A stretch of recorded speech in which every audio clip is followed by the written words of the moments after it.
Every 100 years, something terrible wakes up in the forest, and every time, someone in Amina's family disappears. This time, Amina's parents vanish without a trace, leaving behind only silence and sorrow. But when she uncovers a hidden family secret, she learns her fate is tied to a curse, and only she can break it, even if it means facing a monster born from her own blood. It all began on the edge of a quiet African village, Offinso, in the Ashanti region of Ghana, where the trees whispered at night and the wind carried strange stories. There stood an old Odum tree. The villagers called it the Whispering Tree. They said it had ears. They said it had a mouth. And they warned every child, never talk near that tree after sunset. No one told why, but little Amina always wondered. Amina was just 15 years old, full of questions and stories. She lived with her grandmother, Nana Oko, in a small mud house with a thatched roof and a garden of sweet potatoes. Her parents were gone. No one told her why. Each time she asked, Nana Oko would look away and whisper, "Some stories are better left buried, and buried stories never stay quiet." One night, when the moon was round and bright like a drum, Amina heard something strange. She was in bed, half asleep, when she heard a voice, soft and shaky, coming from outside. "Tell her the truth before it's too late." Amina sat up. Her heart beat fast. She peeked through the window but saw only the tall tree shadow of the Odum tree, swaying in the moonlight. The next morning, Amina asked, "Nana, who said tell her the truth last night?" Nana Oko froze. The spoon in her hand dropped into the porridge pot. She turned slowly and said, "You must have dreamed a child." But Amina knew what she heard. That day, she told her best friend Tunde. He was brave, a year older than her, always ready for adventure. "That tree is cursed," Tunde whispered. "My uncle says it's a strange secret. If someone talks near it at night, the tree remembers everything." Amina's eyes grew wide. "Do you think it knows about my parents?" "Maybe," Tunde said, "but if it does, are you sure you want to find out?" Amina didn't know, but something deep inside her whispered yes. That night, she couldn't sleep. She crept out of bed, tiptoed past her snoring grandmother, and walked into the night with only the moon to light her path. The wind blew gently. The tall grass burned her legs. The Odom tree stood still, quiet like a sleeping giant. She stood before it and whispered, "Do you know what happened to my parents?" At first, nothing happened. But then, the wind stopped. The leaf froze, and from the hollow in the trunk came a voice like dry leaves scraping together. "Yes, I know." Amina gasped and took a step back. "Who are you?" she asked. "I am the keeper of your family secrets. And the secret is not just about your parents, it's about you." Amina's heart raced. "Tell me." The tree was silent for a long moment. Then it said, "Not here, not now. Come back when the rooster crows 3 times before dawn. Come alone." Then the tree went silent again. Amina ran home, heart pounding. She didn't sleep that night. The next morning, Amina felt tired and scared. She couldn't stop thinking about the tree's voice. What did it mean that when the secret was about her? And why must he return before dawn?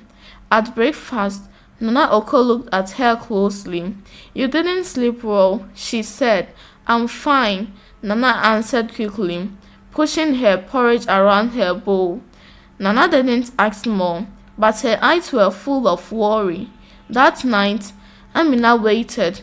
She sat on her mat, watching the sky through the window. The moon was high. The stars twinkled like secrets in the sky. Then, in the deep silence of the night, she heard it. "Crow-crow-crow!" The rooster crowed once, then twice, Then the third time, she stood up, took her small lantern, and tiptoed outside. The village was sleeping. Only the frogs and crickets sang. She walked to the tree, her feet shaking with each step. The odom tree stood dark and quiet, like it was waiting. "I'm here," Amina said. The trunk glowed faintly. The same soft, dry voice spoke. "Are you ready to know the truth?" Amina nodded. "Your parents didn't die in a fire, like your grandmother told you," said the tree. "They were taken." "Taken?" Amina asked. "By whom?" "By something very old, something your family tried to forget. But the truth is never lost. It hides in blood and bones, and in the roots of this very tree." Amina stepped closer. "Please tell me everything." The tree groaned. Its bark began to switch. A small part of the trunk opened, revealing a strange glowing hole. "Step inside." Amina's breath caught. Her hand shook, but something deep inside her told her to go. She stepped in. Inside there, it was warm and dark. The air smelled like earth and rain. Then pictures began to appear on the walls, like shadows dancing on smoke. She saw a woman who looked like her, holding a baby. A man stood beside her, wearing a hunter's robe. "Those are your parents," said the voice. Amina smiled, her eyes filling with tears. "They are alive." "They were," said the voice, "but they went into the forest to fight a curse that began many years ago, with your great-grandmother." The shadows changed. Now Amina saw a young woman sitting under the same odum tree, holding a gold necklace. "She was the first," said the tree. "Her name was Asibi. She found a necklace in the forest, bright, glowing, beautiful. But it belonged to the forest spirit. She took it away, and the spirit grew angry." "What did they do?" Amina whispered. "They cursed her bloodline," said the tree. "They said, 'From this moment on, your family will carry secrets heavy as stone, and if these secrets are never told, they will grow into monsters.'" Amina shivered. "Monsters?" "Yes," said the tree, "and one of those monsters took your parents." Amina felt her knees weaken. "Why hasn't anyone told me this?" "Because secrets fed on fear. Your grandmother tried to protect you by hiding the truth, but now the monster has started to wake again, and it wants you." Suddenly, the glowing walls began to dim. The hole behind it opened. "Go," the voice said. "You must prepare, or the secret will eat everything." Amina ran from the odum tree, her feet barely touching the ground. Her heart raced and the cold wind seemed to chase her. She could still hear the voice of the tree whispering in her ears, urging her to prepare. But prepare for what? What was this monster had taken her parents? And why had her grandmother, Nana Oko, never told her the truth? She burst into the house, panting, but Nana Oko was waiting for her, sitting by the fire, her face serious.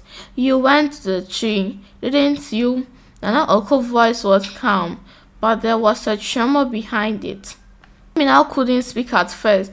She wanted to deny it, to pretend that everything was still normal, but she knew she couldn't. She nodded, her voice barely a whisper. "Yes, I had to know the truth."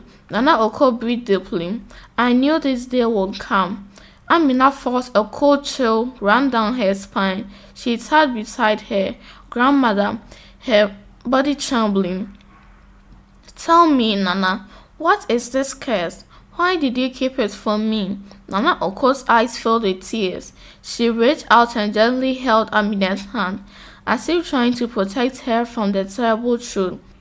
"It's not just a curse, my child," she began, her voice shaking. "It's a legacy, a terrible ancient legacy that has haunted our family for generations."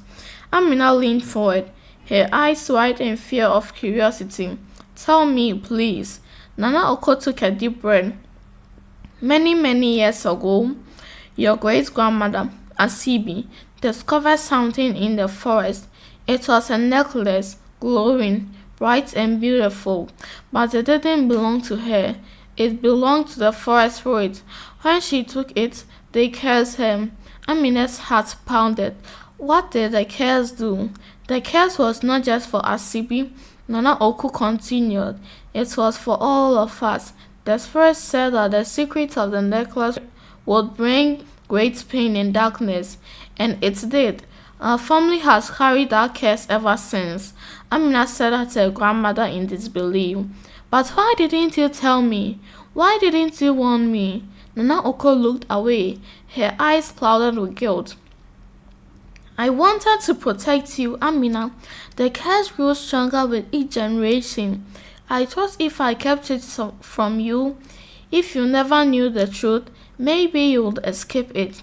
Amina's voice was barely a whisper. But my parents, they are gone. Are they really dead? Nana Oko's face twisted in pain. No, Amina, they are not dead. They were taken by the very monsters the curse created. It was too late to save them. But now, you must face the truth. You are the one that the curse wants next.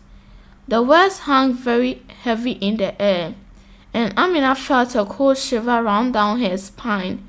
The secret her grandmother had tried to protect her from was far darker than she had ever imagined. But she couldn't turn back now. Amina stood up, determination in her eyes. I have to find them. I have to save them. Nana Oko grabbed her arm, her grip tight and urgent. No, Amina, you cannot go alone. The monster is too powerful. I have no choice, Amina said firmly. The tree said I must prepare. I don't know how, but I'll find a way. I have to stop this curse. It's the only way to save my parents. Nana Oko let her off her arm and closed her eyes, as if praying. Then you must go to the place where the curse began, the heart of the forest. The spirits live there. They are only the ones who can break the curse. Amina nodded, her heart filled with both fear and hope. She didn't understand everything, but she knew she had to try. That night, as the village slept, Amina packed a small bag with food and water. She also took the necklace her grandmother had given her years ago. It was an old war thing, but it had always been a comfort. Nana Oko had told her it was a family inheritance, but now Amina wondered if it held some kind of secret too.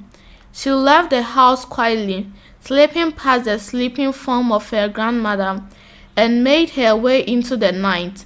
The moon hung high above, casting long shadows on earth. The wind had died down, and the only sounds were her footsteps crunching in the dry grass. As Amina entered the forest, the air grew thick with tension. The trees seemed to lean closer, their branches whispering secrets in a language she couldn't understand. Every step felt like a step into the unknown, into a world where the rules were different, where monsters and spirits walked among the shadows. The deeper Amina went into the forest, the colder it became. The trees grew twisted and tangled, their bark dark and slick like whetstone. It wasn't long before she heard a distant sound of something moving, something large, something that made her heart race with fear. Amina stopped, her hand clashing with the necklace. She took a deep breath, forcing herself to calm down. She couldn't turn back now.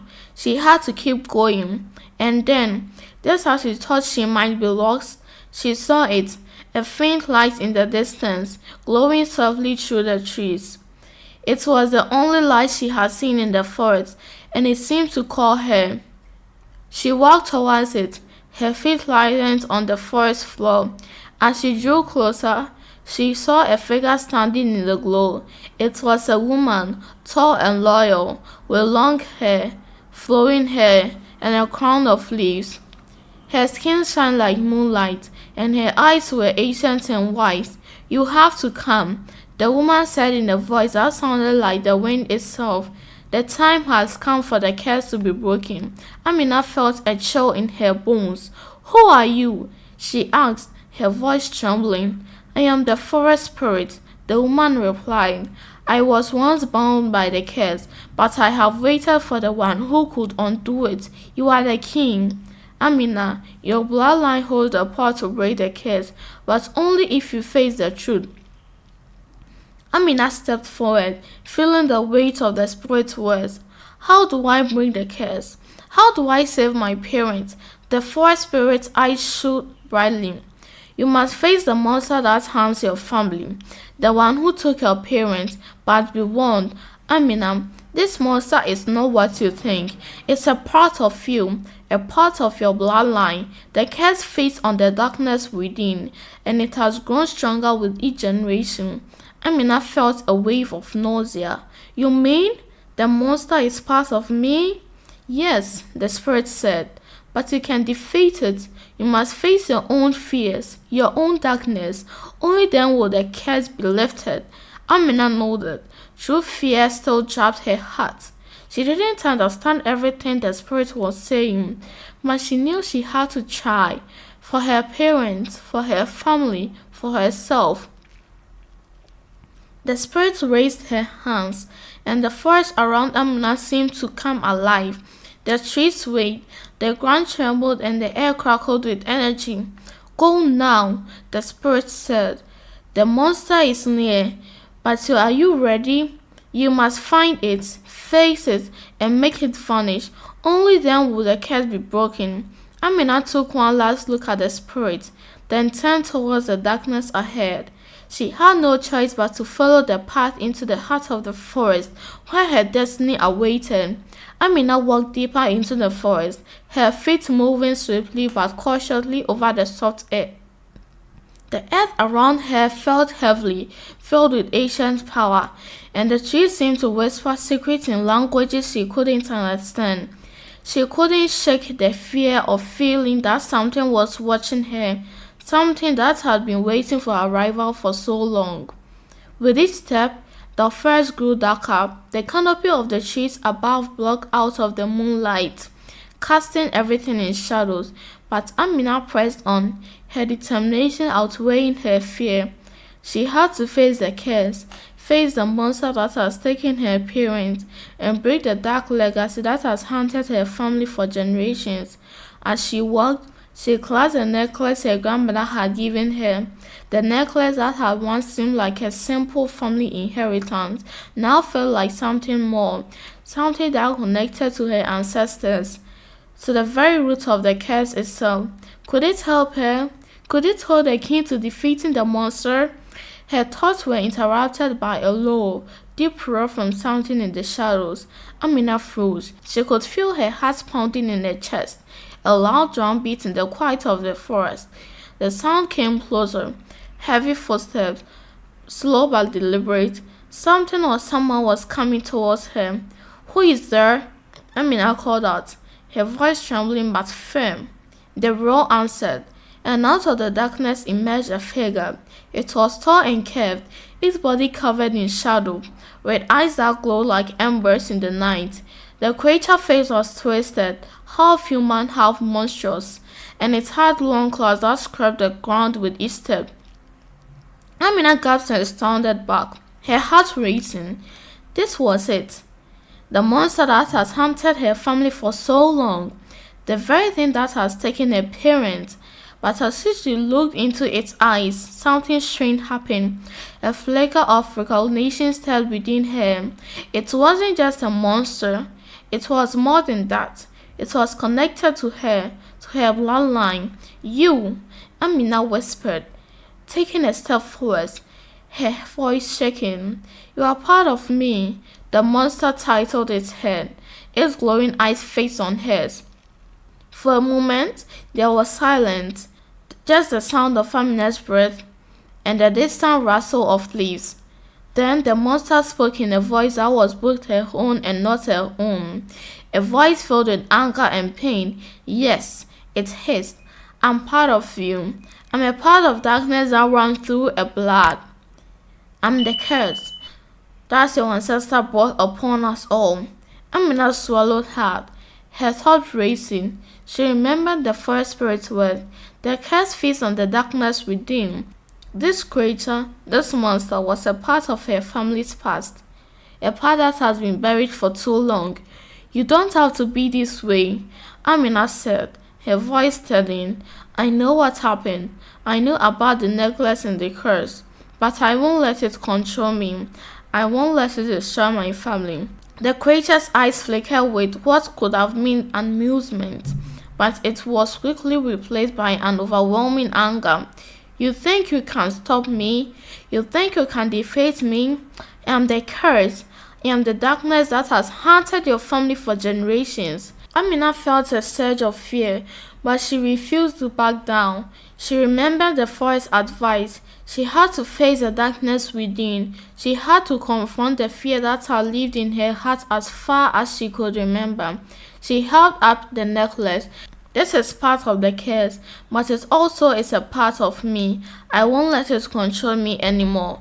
The monster hissed, its form shifting, as if it were trying to escape the light of the necklace. Amina stepped forward, feeling the power of the necklace pulsing in her hand. The air around her grew warmer, the trees swaying as if the forest itself was responding to her strength. You can break this curse, the monster snarled. You are just a child. You don't have the strength, you know. Amina shook her head. I may be a child, but I have something stronger than fear. I have love for my family, and I have the truth. The monster lunged at her, its claws outstretched, but Amina stood firm. She closed her eyes, focusing on the power of the necklace. The warmth spread through her body, filling her with a sense that she had known before. The necklace began to glow brighter, its light pushing back the darkness. Amina felt a surge of energy, and with a cry, she threw the necklace towards the creature. The light exploded from it, engulfing the monster in a blaze of brightness. For a moment, everything was silent. The forest seemed to hold its breath. Then the monster let out a stream of pain, its body twisting in light. The creature's form began to dissolve, breaking apart like smoke, and the glowing eyes faded. The light from the necklace flickered, then dimmed. Amina collapsed into her knees, exhausted by relief. The curse had broken. The darkness that had haunted her family for so long was gone. When Amina opened her eyes, the forest was quiet. The trees stood tall and peaceful, and the moon shone brightly overhead. The air felt lighter, as if a great weight had been lifted, and then, from the shadows, a figure emerged. It was the forest spirit, her eyes soft with approval. You've done it, Amina, the spirit said. You have broken the curse. You have faced the darkness within and conquered it. Amina looked up at the spirit, her heart still racing. But my parents? Will I ever see them again? The spirit smiled sadly. Your parents' souls are at peace now. The monster that took them is no more. They are free. Amina felt a lump in her throat, a mixture of sadness and relief. She will never be able to hold them again, but she knew they are safe. And that was enough. Thank you, Amina whispered, tears in her eyes. The forest spirit nodded. You are the one who broke the curse. Amina, your courage and your love for your family have freed them all. Amina stood up, wiping her eyes. The spirit was right. She had faced her fears, faced the darkness that had taken so much from her. She had won. With one last look at the spirit, Amina turned and walked back through the forest. The trees no longer whispered in fear. They whispered in peace. The curse was over. When Amina returned to the village, she found out Nana Oko was waiting for her. Her face filled with worry and hope. Amina ran into her grandmother's arm, and Nana Oko held her tightly. You did it, Amina, Nana Oko whispered. You broke the curse. Amina smiled, her heart full of joy. Yes, Nana, I did. And as they stood together under the stars, Amina knew that her family story was no longer one of the fear and darkness. It was a story of strength, love, and the power of facing the truth. The whispering tree had shared its secret, but now the family's legacy was free.